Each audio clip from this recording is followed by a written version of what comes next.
बिस्मिल्लाहिर्रहमानिर्रहीम। अस्सलाम वालेकुम नाज़रीन, आप यूट्यूब चैनल देख रहे हैं। मैं इमरान ख़ान हूँ। आज का दिन एक और अहम दिन है क्योंकि वफाकी हुकूमत ने या वज़ीर-ए-आज़म पाकिस्तान ने कौमी सलामती कमेटी के इजलास की सदारत करनी है। इसके अंदर फ़ौजी क़यादत बैठती है और काबीना के अरकान बैठते हैं। वज़ीर-ए-आज़म पाकिस्तान इसकी सरबराही करते हैं। आर्मी चीफ़ होते हैं, DGISI होते हैं, DGISPR भी गालबन वहाँ पर होते हैं और दीगर लोग वहाँ पर बैठ के कौमी सलामती के मामलात के ऊपर बातचीत करते हैं। ये हमेशा से यह मीटिंग होती रहती है। पाकिस्तान में कौमी सलामती के इशूज़ जो हैं वो रहते हैं। ख़ास तौर पे हमारे जो सरहदी इलाके हैं, अफ़गानिस्तान के साथ लगते हैं या भारत के साथ लगते हैं, इनके ऊपर और पाकिस्तान के अंदर दहशतगर्दी के मामलात भी अक्सर होते रहते हैं। तो उनसे निपटने के लिए ये बड़ा अहम फोरम है। लेकिन इस मरतबा इस मीटिंग से पहले कुछ चीज़ें हुई हैं, आप ज़रा गौर कीजिएगा। मुझे ऐसा लगता है कि पाकिस्तान की फ़ौज को एक कंट्रोवर्सी में घसीटने की कोशिश की जा रही है और ये चीज़ मैं आपके सामने रख देता हूँ कि मुझे ऐसा क्यों लगता है। देखिए, वज़ीर-ए-आज़म मुलाकात करते हैं आर्मी चीफ से और DGISI से, और उसके बाद पार्लियामेंट के अंदर करारदाद आ जाती है अदलिया के ख़िलाफ़, यानी अदालत के फ़ैसले को मुस्तरद कर दिया जाता है उस करारदाद के अंदर। और करारदाद मैंने आपको पिछले वीलॉग के अंदर पढ़ के सुनाई है कि एक्चुअली वो करारदाद कहती क्या है। लेकिन इस करारदाद के हवाले से कुछ बड़े अहम सवालात हैं जो अब उठना शुरू हो गए हैं। यानी इस करारदाद को किन लोगों ने पेश किया और इस पे दस्तखत किन लोगों के हैं। एक तो बलूचिस्तान अवामी पार्टी की जानिब से इस करारदाद को पेश करवाया गया। दूसरा, जो करारदाद के ऊपर दस्तखत मौजूद हैं उन्होंने एक बड़ी अजीब सूरत हाल पैदा कर दी है। यानी करारदाद पे दस्तखत करने वाले ज़्यादा लोगों का ताल्लुक मखसूस नशिस्तों से है।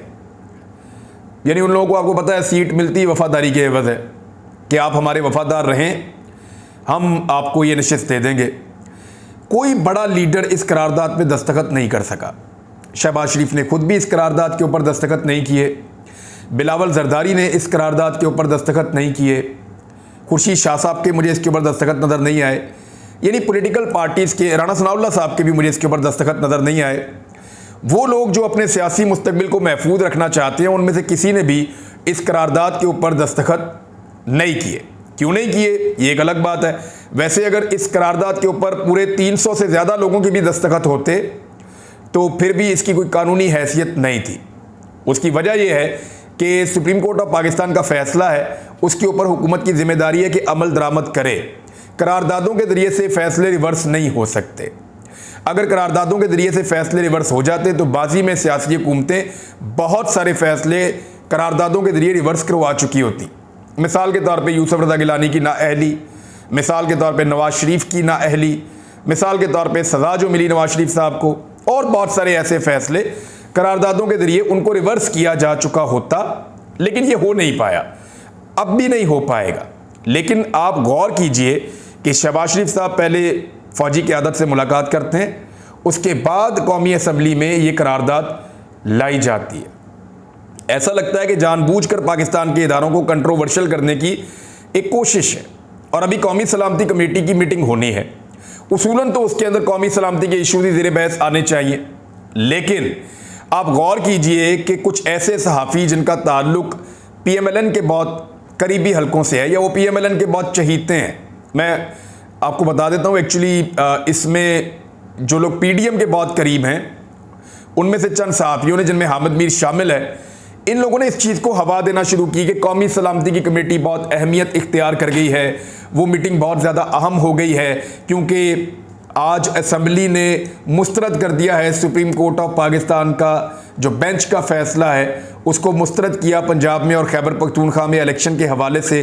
लिहाजा कल होने वाली कौमी सलामती कमेटी की मीटिंग बड़ी अहम हो गई है। अब ये एक मरतबा फ़ौज को दोबारा घसीटा जा रहा है इस मामले के अंदर। मेरे ख्याल में ये कल परसों तक पता चल जाएगा।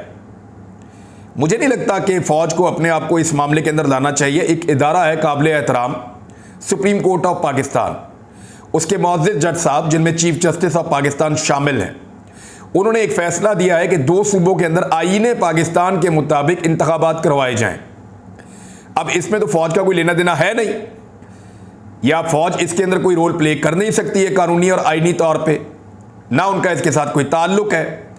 इलेक्शन के लिए सिक्योरिटी फराहम करनी है, ये हुकूमत की जानिब से वजारत दिफा और वजारत दाखिला की जानिब से या सूबाई हुकूमतें जो निगरान बनी हुई है उनकी जानिब से सिक्योरिटी फराम की जाएगी, जबकि जो फंड्स हैं वो वजारत खजाना की जानिब से फराम किए जाएंगे।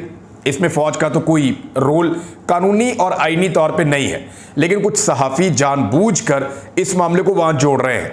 एक्चुअली ये किया क्यों जा रहा है, गौर कीजिए।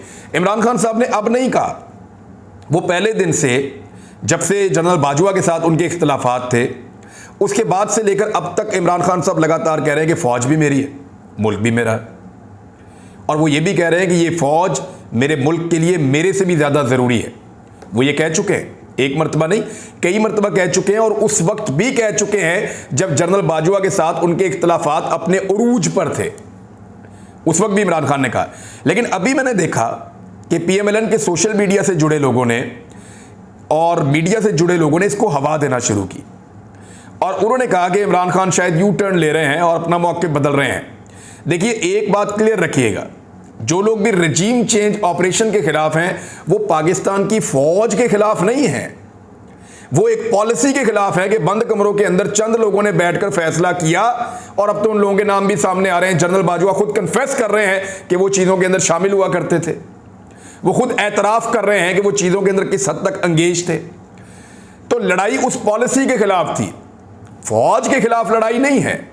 ये पहले दिन से लेकर अब तक बात बड़ी क्लियर है। इमरान खान साहब ने भी बड़ी क्लियर रखी है कि मेरी फौज, मेरा मुल्क है, और इसीलिए वो ना मुल्क छोड़कर जाते हैं, ना वो फौज से झगड़ा करना चाहते हैं। और कई मरतबा उन्होंने कहा कि पाकिस्तान की सबसे बड़ी सियासी जमात को फौज के साथ लड़ाने की साजिश हो रही है, और अब एक मरतबा फिर यही कोशिश की जा रही। लोगों को गुस्सा दिलाने के लिए इस किस्म के स्टेटमेंट दिए जाते हैं कि अब क्या बयानियां लेकर आएंगे, अब तो फौज के साथ सुलह हो गया। वो फौज के साथ जंग नहीं थी, लड़ाई जो है वो बंद कमरों में फैसला करने वाले चंद ऐसे किरदारों के साथ थी जो इस मुल्क का फैसला एक बंद कमरे में करके कौम के ऊपर मुसल्लत कर देते हैं, और एस्टेब्लिशमेंट के साथ एक लड़ाई है।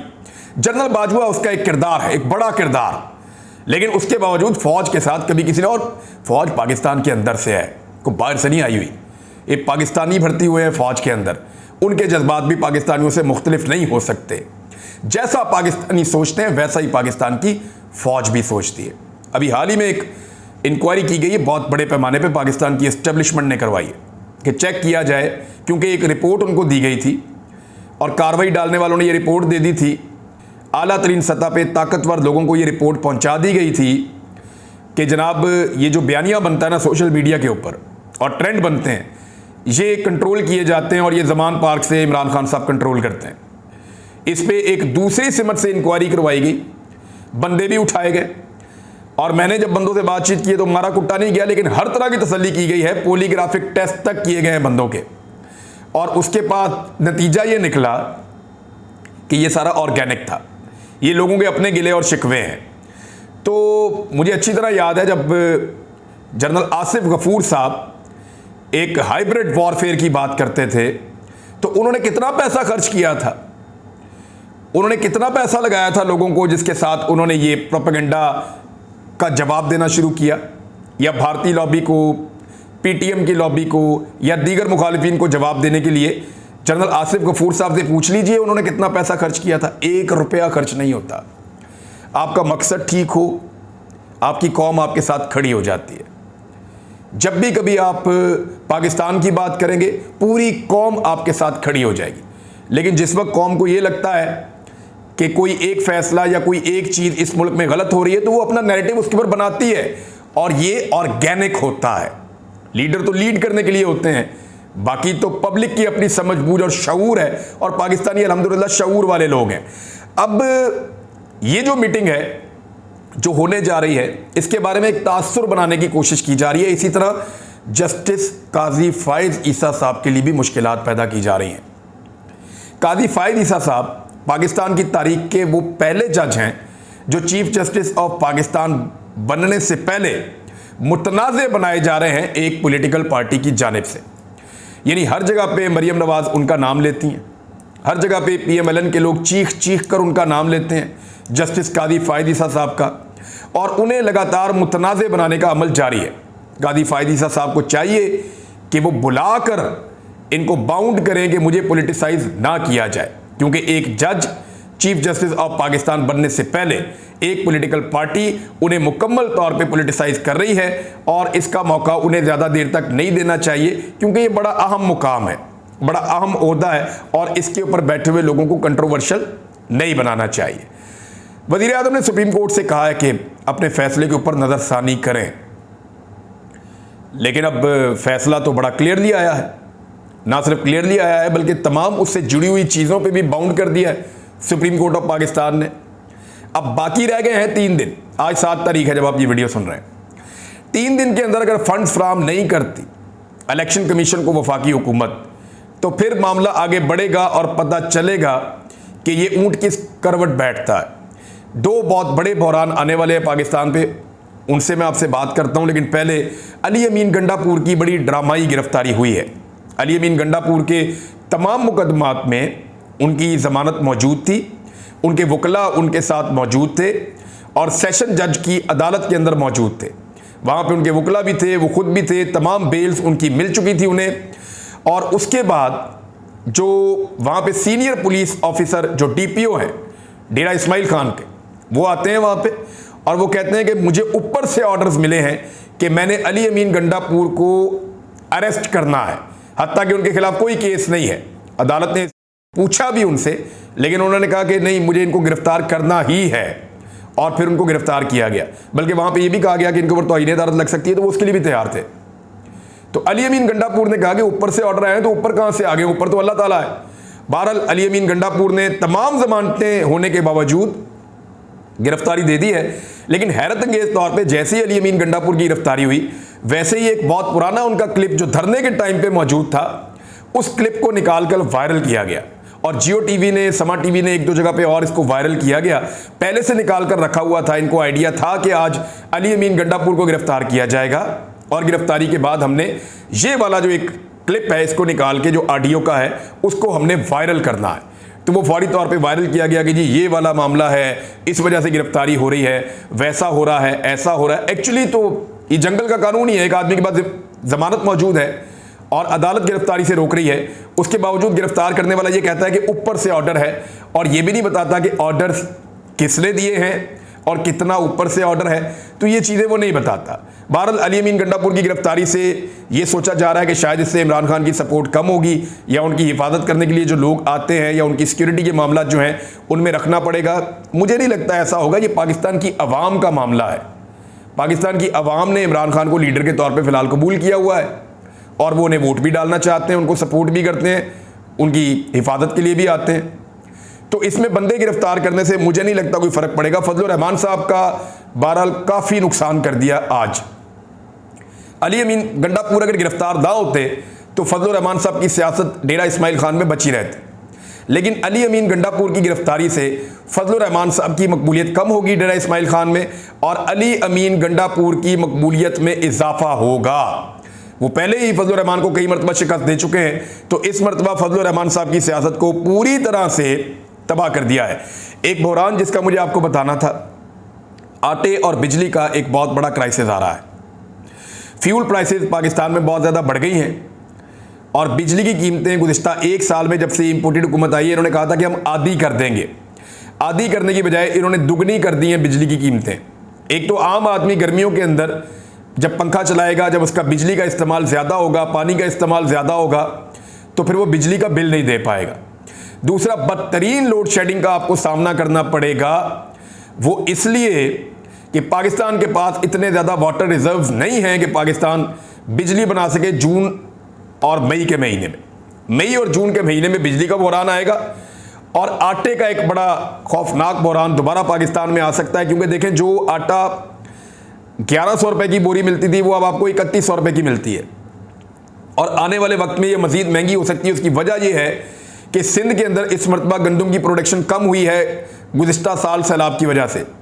पंजाब ने इस कसर को पूरा करना था, लेकिन गवर्नमेंट ने इस पर तवज्जो नहीं दी और कोई ऐसी पॉलिसी नहीं बनाई जिसके बाद ज़्यादा गंदम की पैदावार पंजाब में की जा सकती।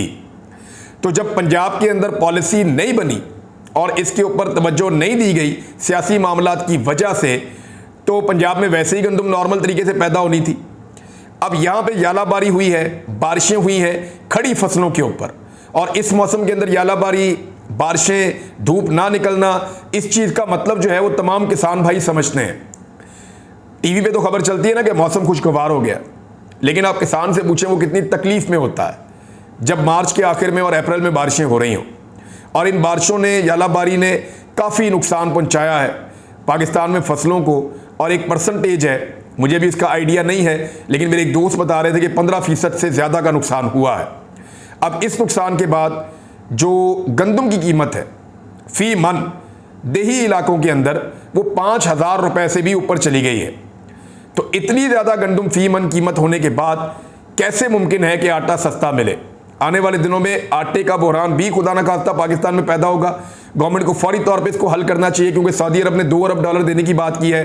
$1 अरब के लिए पाकिस्तान की बात चल रही है। यूएई से ये पैसा पाकिस्तान को मिल जाए, IMF पाकिस्तान को ग्रांट दे दे, तो सबसे पहले ग़िज़ाई किल्लत को दूर करने की कोशिश करनी चाहिए पाकिस्तान में, और सारे लोगों को सब्सिडाइज आटा देना चाहिए। इस तरह जिस तरह आटे की थैलियाँ बांटी जा रही हैं, लोग वहाँ पर जांबाक हो रहे हैं। ये पॉलिसी एक चीप पॉलिटिकल स्टंट तो हो सकता है, आप थोड़े बहुत वोटों के लिए तो ऐसा कर सकते हैं, लेकिन इससे फ़ायदा नहीं होगा। इससे उल्टा लोगों की जानें जाएंगी। आप सस्ता आटा, सब्सिडाइज आटा पूरे पाकिस्तान के अंदर फराहम कीजिए, क्योंकि सफ़ेद पोश तबके की पहुंच से आटा बाहर होता जा रहा है। 1,000 रुपये अगर आप किसी आदमी को देते हैं और उसके अंदर 5 किलो 7 किलो आटा आता है, तो वो 1,000 रुपया तो उसका 4 दिन के अंदर ख़त्म हो गया एक कुंबे का। तो ये भी अब कोई सपोर्ट रही नहीं। इलेक्शन कमीशन ने नाज़रीन ज़ाब्ता अखलाक जारी कर दिया इलेक्शन के हवाले से, जबकि राना सनाउल्लाह साहब का ये कहना है कि गदर मच जाएगा पंजाब में इलेक्शन वाले दिन। ये उनकी ख्वाहिश हो सकती है, लेकिन उम्मीद है कि वज़ीर दाखिला को ऐसी बात नहीं करनी चाहिए। इलेक्शन साफ़ और शफाफ होना चाहिए। इंडिया के अंदर इलेक्शन फेजेस के अंदर होता है, दुनिया के कई मुल्कों में फेजेस में इलेक्शन होता है। पाकिस्तान की 22 करोड़ की आबादी है, 23 करोड़ की आबादी है। अगर यहाँ पर भी फेजेस में इलेक्शन हो तो कोई प्रॉब्लम होनी नहीं चाहिए, लेकिन इलेक्शन ज़रूर होना चाहिए। एक खबर मैं आपको जाते जाते दे दूं कि इसहाक डार साहब ने कहा है कि जितने लोग दरखास्तें जमा करवाएंगे हज के लिए, उन तमाम को हज पे भेजा जाएगा। उसकी वजह ये नहीं है कि गवर्नमेंट कोई बहुत अच्छी पॉलिसी लेकर आई है। हज को इतना महंगा कर दिया है और पाकिस्तान में महंगाई इतनी ज़्यादा बढ़ गई है कि हुकूमत के पास 90,000 का कोटा है और दरखास्तें ही मौसूल नहीं हुई। हज़ारों दरखास्तें अभी तक कम मौसूल हुई हैं। वो 72,000 कह रहे हैं कि दरखास्तें मौसूल हुई हैं। तो अभी भी अगर मज़ीद लोग अपनी दरखास्तें जमा कराएंगे तो वो भी हज पे जा सकते हैं। ऐसा पाकिस्तान की तारीख में पहली मरतबा हुआ है, और ये भी इम्पोर्टेड हुकूमत का एक कारनामा है। अब तक के लिए इतना ही। अपना ख्याल रखिएगा, अपने इस चैनल का भी। अल्लाह हाफ़िज़।